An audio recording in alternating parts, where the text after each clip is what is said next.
intaasoo wiil ka dhintay oo intaasoo dhibaata ku dhacday oo uqaashoodii la dulmiyey oo ma garanaysaa lagu magara la xasuuqay inay hadday maanta dhahaan Somaliland baa haddana ku noqonaynaa ceeb bay noqon doontaa waxa weeye taariikhday geli doontaa sidii daraawiishtii taariikhda u gashay bay tana taariikhda u geli doontaa marka Somaliland shalay waxay Soomaali ka diiday oo siyaad bar ka diiday oo waana lagu dhameeyay dhahayeen bay maanta waxay rabaa inay dad ku qasbaan haddaad qasab rabto shalay maxaa u diidaysa siyaad bare maxaa ula dagaalamaysa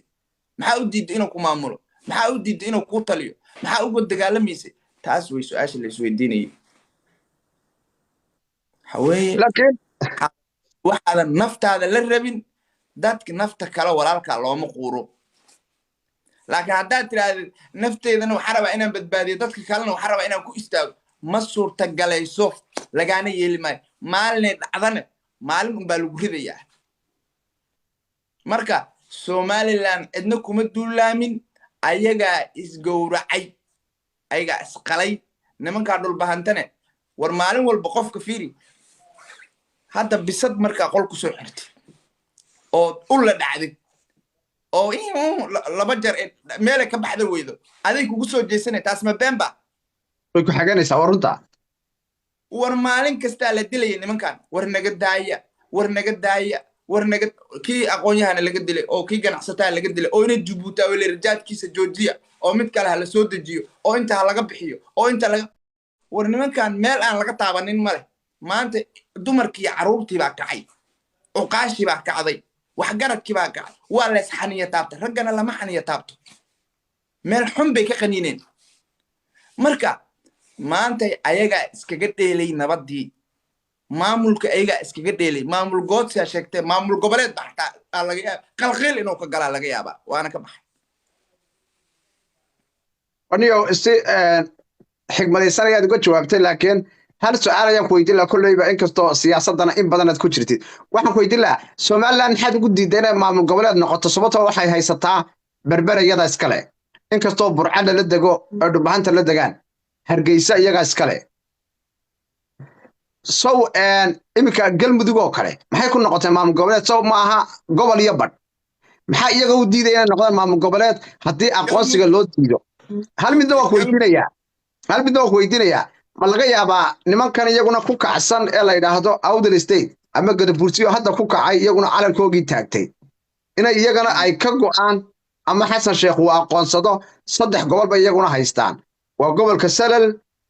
iyo gobolka Awdal iyo Gabiley bay haystaan ma laga yaabaa in Somaliland ay ka soo dhex baxdo 3 maamul goboleed oo isbarbar socda Xasan Sheekh ma qaabili kara 3 maamul goboleed haddii de gobol ay noqoto baasho waxa loo magacaabiyaa maamul goboleedka waxa loo magacaabiyaa gudoomiye gobol mid walba gudoomiye gobol baa la siinayaa asagaa ka talinaya gobolkiisa ka talinaya sababtoo ah waxa weeye qabiil keligiisa oo miiran Galmudug baa hadda soo hadal qaaday Galmudug dir iyo daarood baa dega dir iyo daarood iyo hawiya dega waxa dega dirtan Qubays nimanka la dhaho iyo kuwii surre iyo sidoo kale Mariixaan baa dega qayb ka dega waxa weeye marka Galmudug state waa maamul hawiye majority ha ka ahaado habar gidir majority ha ka ahaato laakiin waa la isla wada degaa waa meel maaragtay la wada dego oo maaragtay ummadda Soomaaliyeed oo dhan ay ku wada nooshahay oo cid walba leh cid kasta oo Soomaaliyeed waa degan tahay macal raxan weyn baa laga soo helayaa magar laakiin markii Awdal State ay goodo haddii aan ku Khatum State goodo kuwaani ma qabiil keligood bay wax ku noqonayaan aan ku weydiiyo su'aashaas aan kugu soo celiyo ma isaaq keligiisa wax noqonay